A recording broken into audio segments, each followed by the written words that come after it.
원래는 제자에 관한 시리즈 설교로 오늘이 3주차 설교를 해야 합니다. 그래서 3주차 설교를 하고 이제 해야 되는데 주중에 갑자기 본문을 바꿀 일이 생겼어요.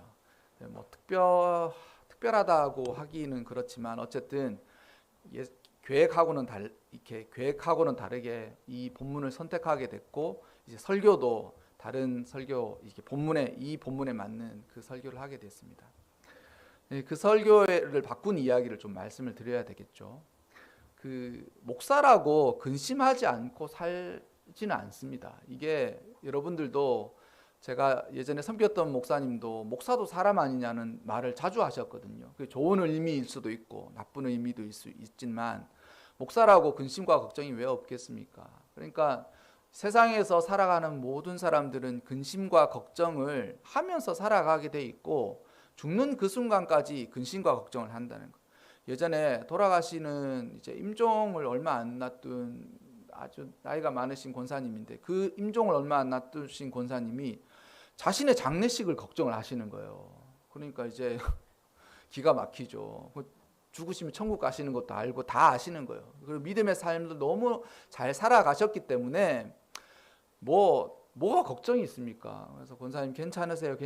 그런데 이제 힘이 없고 자꾸 정신이 흐릿흐릿해지고 이러는데 정신이 살짝 깨어 있을 그때에 장례식을 할 때 이런 잘못을 할까 싶어 걱정을 하고 계시는 거예요. 그래서 제가 그 신방을 갔다가 오면서 이제 그 생각을 확 하는 거예요. 야, 정말 죽기 전까지 죽을 때도 자기 장례식을 걱정하시는 게 삶인가 보다. 우리 삶인가 보다. 목사라고 걱정하지 않으면서 살아가는 것은 아닙니다. 제가 이번 주에 이제 겉으로는 기도도 하고 다 합니다. 다 하는데 이게 문제는 삶이 걱정과 근심, 염려에 잠식될 때가 있어요. 제가 이번 주에 그랬어요. 근데 희한하게도 걱정과 근심, 염려에 잠식될 때 그 잠식이라는 게 이제 푹 빠져 있는 거이지 않습니까? 그러면 그 염려와 근심, 걱정에 빠져 있을 때는 자기가 거기 빠져 있는지 몰라. 희한하게도 사람이 물에 빠지잖아요. 그럼 이제 물에 빠져가지고 허우적거리면 모를 수가 있습니까? 모를 수가 없죠. 자기가 염려하고 근심하고 걱정하는 것이 물에 빠지는 것과 똑같은데 문제는 사람이 물에 빠지면 살려고 발버둥 치고 자기가 물에 빠졌구나 어떻게 하면 살아갈 수 있을까 발버둥 치는데 염려와 근심, 걱정에 빠지면 이게 그 염려와 근심, 걱정의 어떤 메커니즘이 어떻게 하냐면 내가 근심과 염려에 빠졌다는 것을 몰라요. 짓눌려서 모르는 건지 그 힘이 너무 세서 짓눌려서 모르는 건지 아니면 그 염려와 근심, 걱정의 어떤 성격 자체가 그런 건지 모르겠지만 그게 빠지기 시작하면 이미 그 사람은 영적인 동력과 활력을 많이 잃어버립니다. 제가 이번 주에 그랬어요. 이번 주에 기도도 하고 뭐 아침에 와서도 기도하고 다 하는데요. 다 하는데 문제는 염려에 훅 빠져 있는 거예요. 근데 하나님 저를 탁 깨우치시더라고. 그래가지고 하나님 얼마나 그거를 싫어하시는지 우상 숭배하는 거하고 똑같다고 이야기를 하시는 거예요. 저한테 영적인 가르침을 주시는데 네가 지금 염려하고 근심하고 걱정하지? 네가 염려하고 근심하고 걱정하는데 그 염려와 근심과 걱정도 주님이 보시기에 수위가 넘은 거예요. 이게 염려와 근심 걱정을 안 하면서 살 수 없는 인생이지만 일정 부분 이상 염려와 근심과 걱정을 하면서 그때쯤 되면 임계치가 도달해가지고 어떻게 되냐면 사람이 영적인 활력과 하나님의 은혜를 다 잊어버릴 때가 있어요. 그럼 하나님이 탁 깨우치시는 거예요, 저를. 그래가지고 이제 뭐 얼마나 기분이 안 좋은지 몰라요. 이게 아이들이 이렇게 있잖아요. 아이들이 시험 열심히 준비했는데 불합격 맞은 거하고 거의 똑같은 기분이고 시험 열심히 준비했는데 꼴찌 비슷하게 한 그런 기분이에요. 하나님 저를 탁 깨우치시는데 아침에 벌떡 일어나가지고 하나님 또 왜 이러시지? 뭐 이런 생각이 드는 거예요. 하나님 나를 왜 이렇게 권면하시지? 내가 무슨 잘못을 했지? 막 그런 생각부터 하는 거예요. 내가 무슨 잘못했지? 이거부터 찾는 거예요. 그래서 혼자 이제 묵상하고 내가 내 자신을 돌아보고 하나님 그게 무슨 뜻인가요? 저를 왜 그렇게 하시냐고 하니까 이미 염려와 근심을 너무 많이 해가지고 거기 푹 잠식돼 있는 제 자신을 한참 뒤에 발견하는 거예요.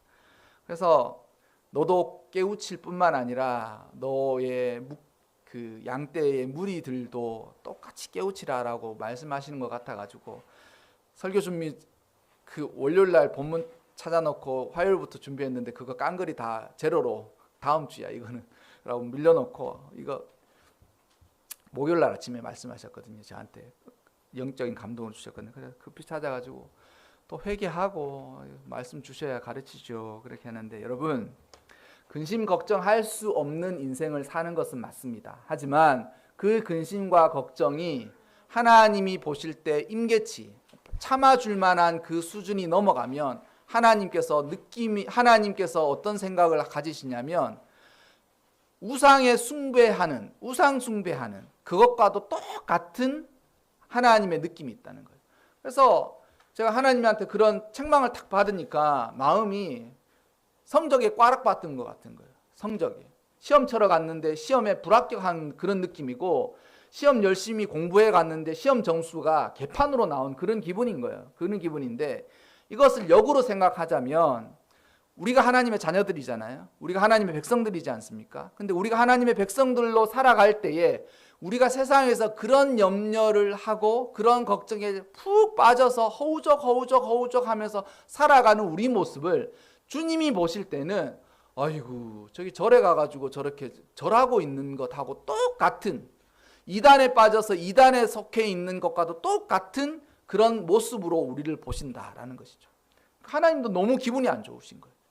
내가 하나님한테 책망받는 것만큼 이상으로 하나님도 너무 기분이 안 좋은 거예요.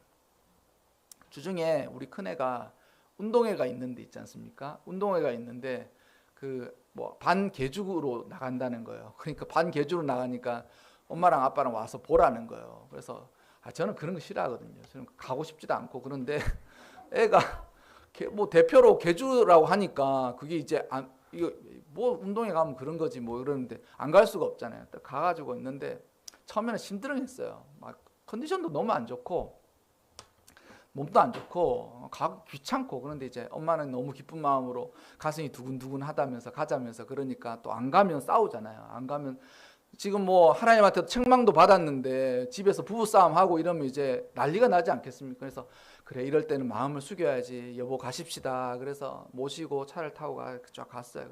심드렁한 거예요. 거의 심드렁해서 왔는데 이제 개주만 보고 가자. 개주 또 끝에 하니까 보는데 사람 마음이 희한한 게 아이가 이제 대표로 와서 하는데 그 팀이 이기고 있는 거예요. 초반부터 엄청 잘 달리는 거예요.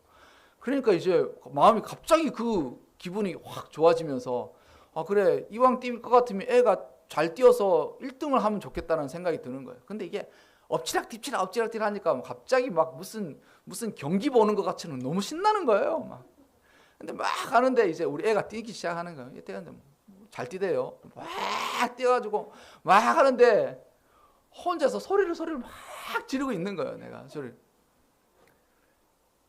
자식이 개주 나가서 저렇게 잘 다니는 것만 봐도 우리 아비의 마음이 이런데 하나님 마음이 그러셨겠구나.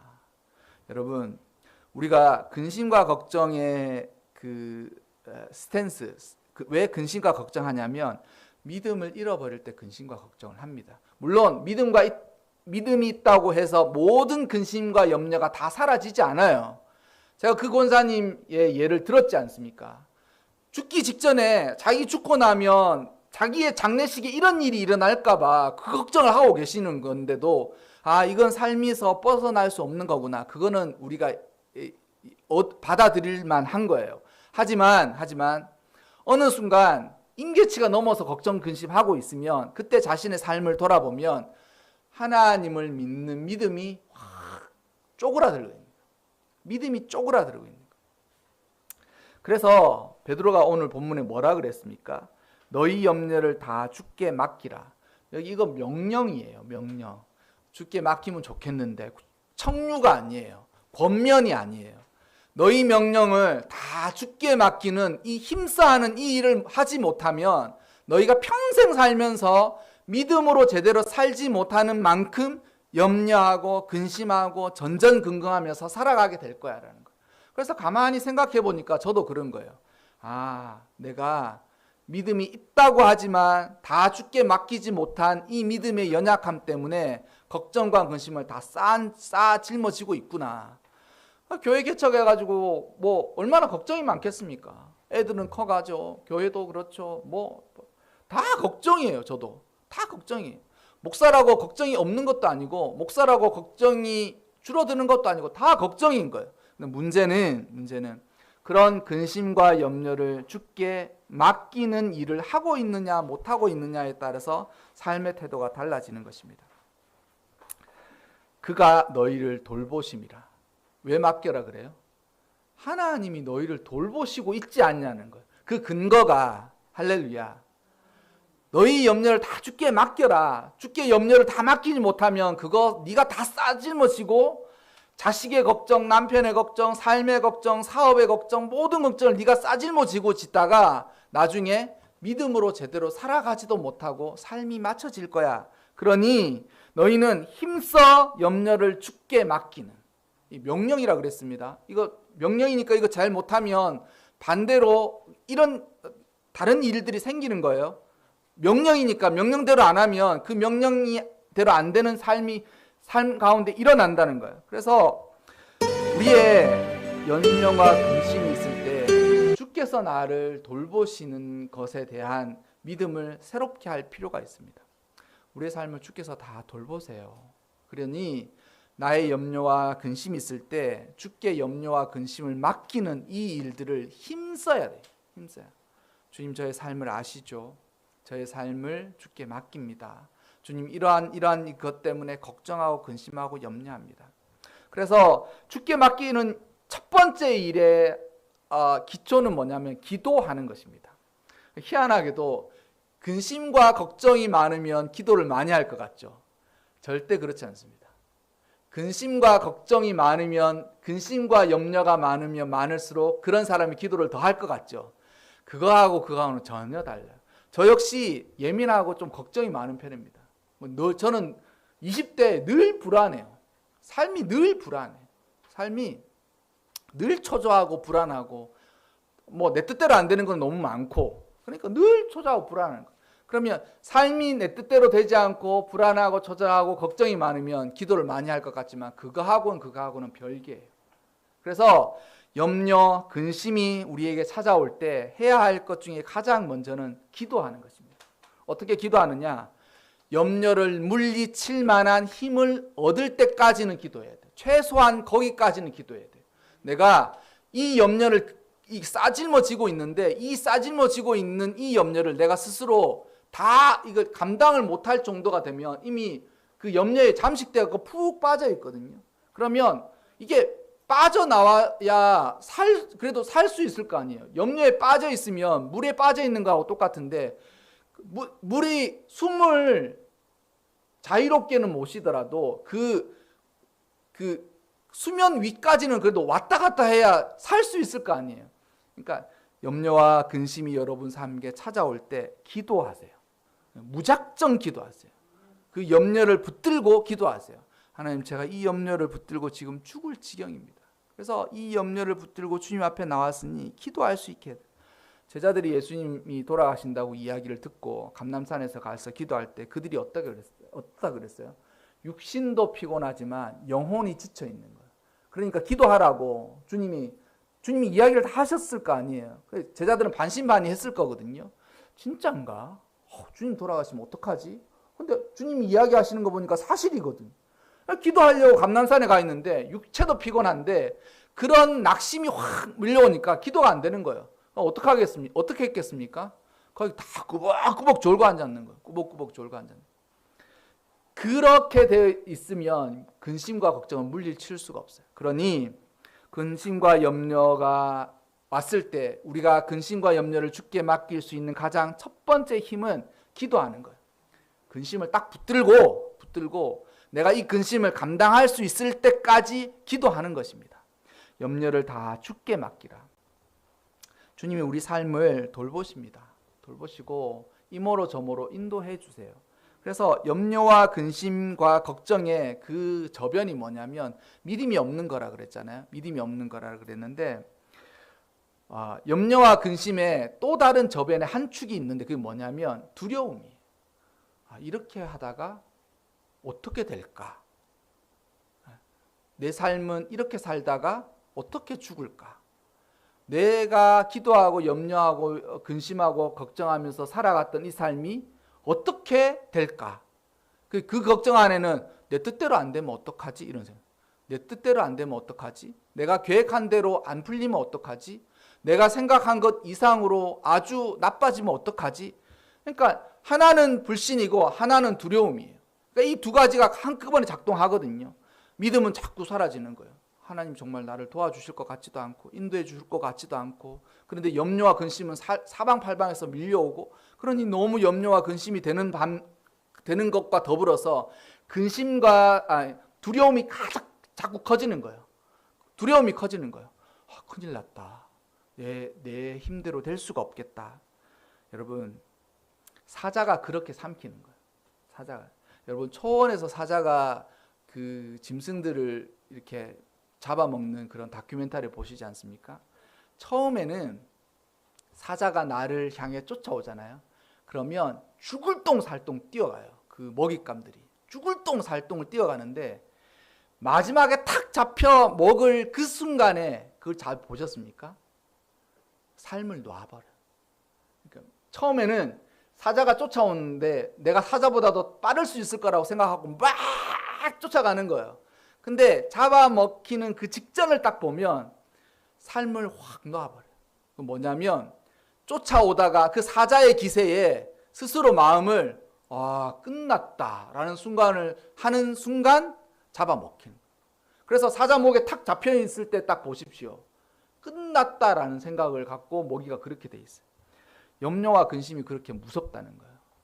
아무런 것 아닌 것처럼 생각하다가 염려와 근심이 우리 삶 가운데 목에 덜미를 탁 물고 안 놔주기 시작하면 삶의 영혼이 그렇게 쪼그라들면서 우리 삶이 그렇게 사냥당하는 일이 있기도 한다라는 것이죠. 여러분, 주께서 우리에게 염려하게 하시고 근심하게 하시는 목적이 무엇입니까? 우리가 읽었던 그 10절에 나오는 잠깐 고난을 당한, 영원히 하지 않아요. 그 고난 당할 때는 이게 끝이 안 날 것 같다는 생각이 하거든요. 그게 영원한 거죠. 이게 아주 시간이 아득하게 느껴지는 거예요. 이게 끝나지도 않고 이게 변화되지도 않고 달라지지도 않는 이 상태가 영원히 지속돼서 결국 내 인생은 끝났어 라는 이 느낌이 확 드는 거예요. 근데 잠깐이에요. 잠깐. 이게 잠깐이 사실 시간적으로 이야기하자면 그때는 영원한 거예요. 왜냐하면 상태가 달라지는 게 없으니까.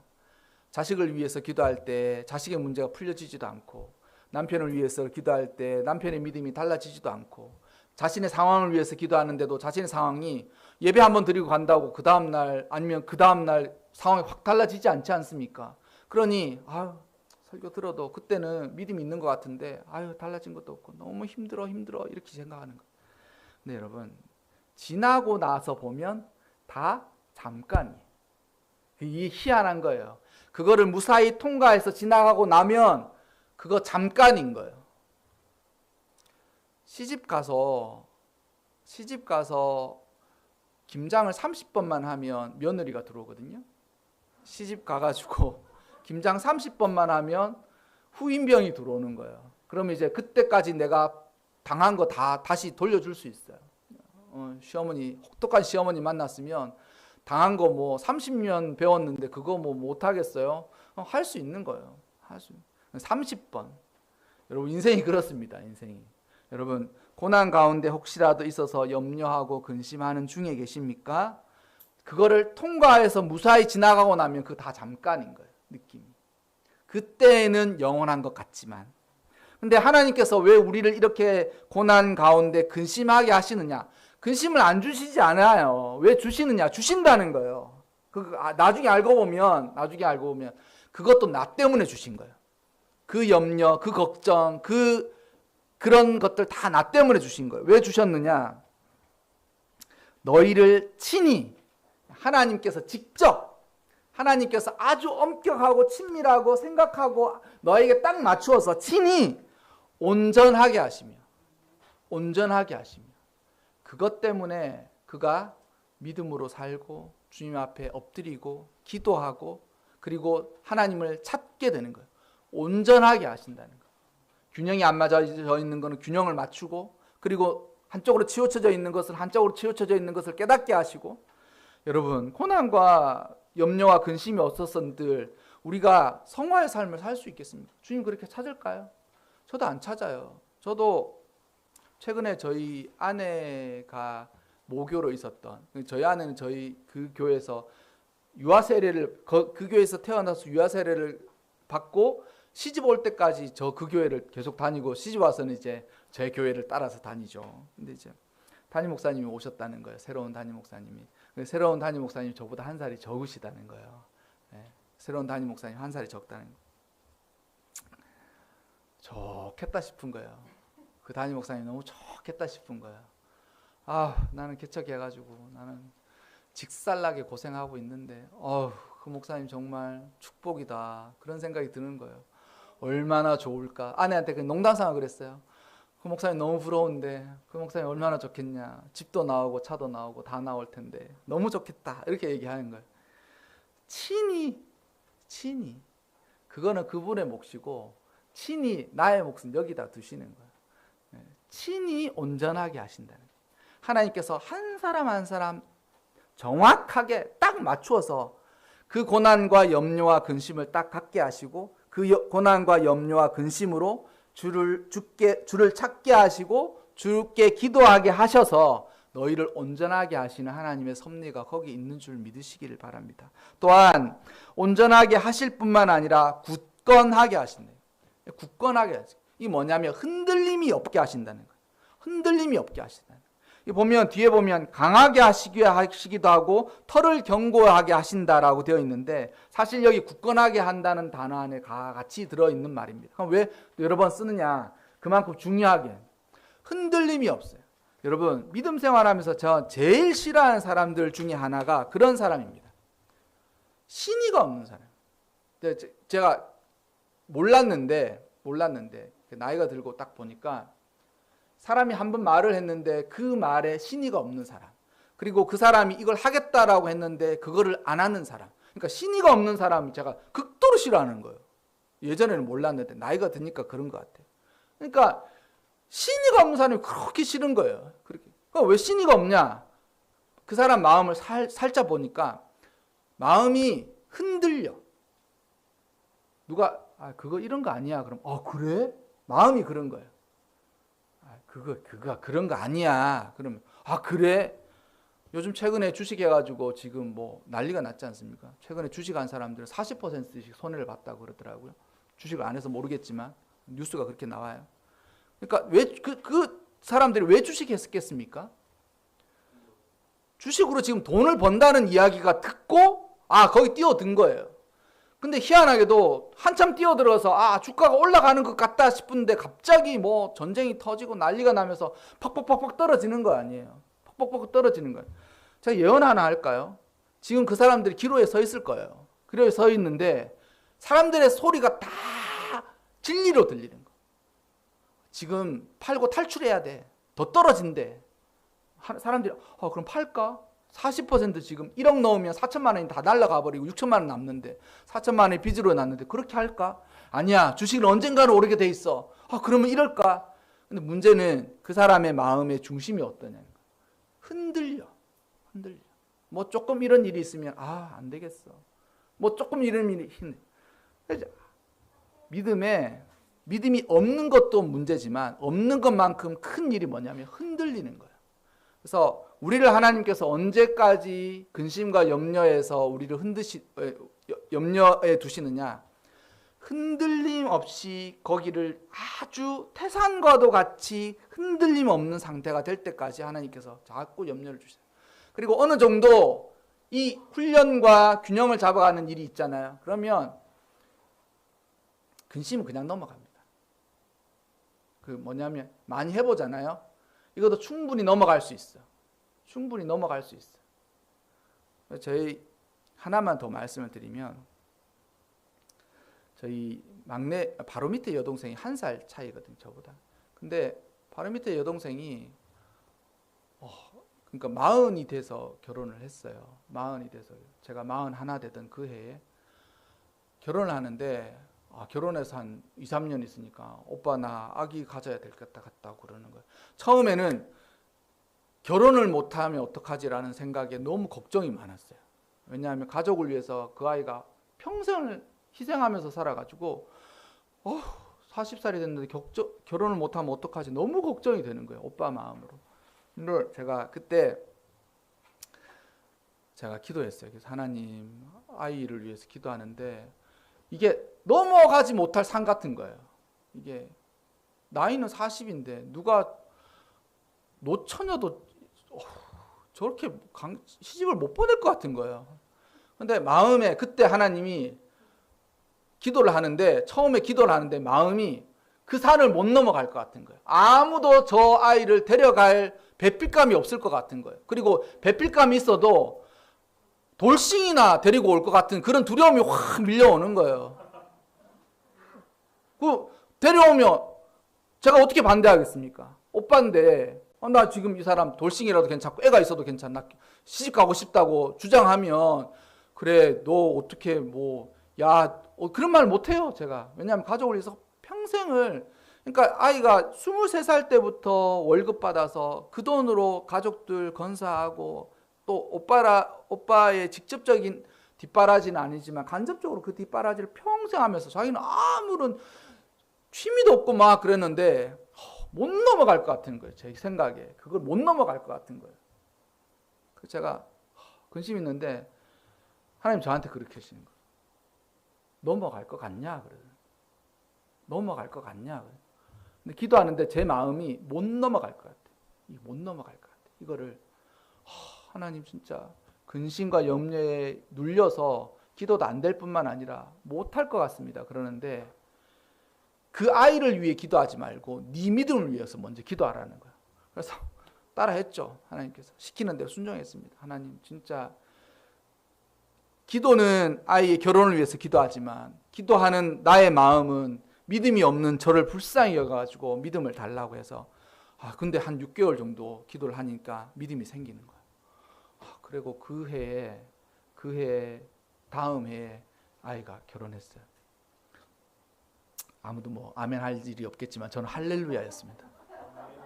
3호 됐습니다. 3호 됐어요. 3호 돼서.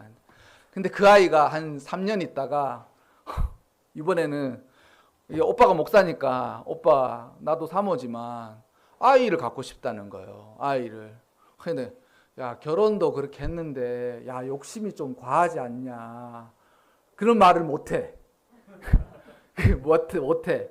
성도 같으면 요즘 애 안 낳고도 얼마나 잘 살겠냐고, 둘이 재밌게 살라고 취미도 갖고 이렇게 그런 거 하지 않냐고 그런 적도 있다면서, 그러면서 둘이 재밌게 살아 그러는데 도저히 그 얘기를 하는데 기도 안 할 수가 없는 거예요. 그리고 애가 안 생기면 다 내 탓으로 돌아올 것 같은 느낌이 그래. 이 부탁이라고 이야기하지만 이 안 되면 오빠는 기도해가지고 안 생기면 나중에 성도 중에 임신이 안 되는 성도한테 뭐라고 얘기할까 싶은 생각이 드는 거예요. 그래서 기도했죠. 기도하는데 이번에 산도 못 넘어갈 것 같은 거예요. 못 넘어갈 것 같은 거예요. 40이 넘었습니다. 옛날에는 노산이 35인데 이제 40 어떻게 할까 기도하는데 똑같이 얘기해요.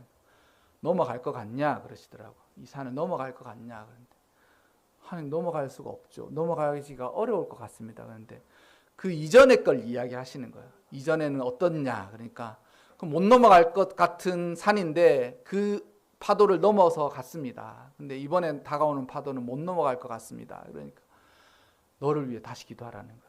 근데 그 기도하고 2년 만에 아이를 출산했어요. 그래서 제가 그 아이 조카죠. 이제 친조카라는 하나밖에 없는 조카인데 그 조카가 출생했을 때 하나님께 진짜 크게 감사를 드렸어요. 제가. 하나님 이 일을 겪어보니 다 하나님의 통치 아래서 이루어지는 일인데 결국 제 믿음이 그렇게 없었나 봅니다라는 생각이 드는 거예요. 그러니까 한 두어 번 하고 나니까 막내가 이제 40이 넘었어요. 한 번도 그런 이야기를 안 했는데 오빠 나는 시집 가고 싶어 그러는 거예요. 막내가. 오빠가 어떻게 했겠습니까? 제가. 그 바로 밑에 애가 결혼할 때보다 더 나이가 많은 거예요. 그리고 어머니를 저희 친어머니를 복양하면서 사는 거예요. 얼마나 걱정이 많이 되겠습니까? 근데 제 마음이 어떤 줄 아십니까? 기도하지 뭐. 그것도 다 넘어갔다 나. 그래서 막내한테 그랬어요. 기도해라. 오빠가 붙들고 기도한다. 삶에 다가오는 모든 파도는 못 넘어갈 것 같다라고 생각하는 순간 거기에 푹 빠질 것 같지만 그 다 넘어갈 수 있다. 그렇게 이야기하고 기도하는 거예요. 이렇게 되기를 바라시는 거예요. 한 번, 두 번, 세 번 하잖아요. 그 큰 것도 다 넘어갑니다. 다 넘어갈 수 있어요. 주를 믿고 신뢰하고 기도하면서 주께서 나에게 허락하신 이 염려와 근심들을 나의 것으로 붙들고 그리고 나를 위해서 친히 주신 것이라고 붙들고 강하고 굳건하게 살아가는 좋은 믿음의 동력으로 삼으시기를 주의 이름으로 축원합니다.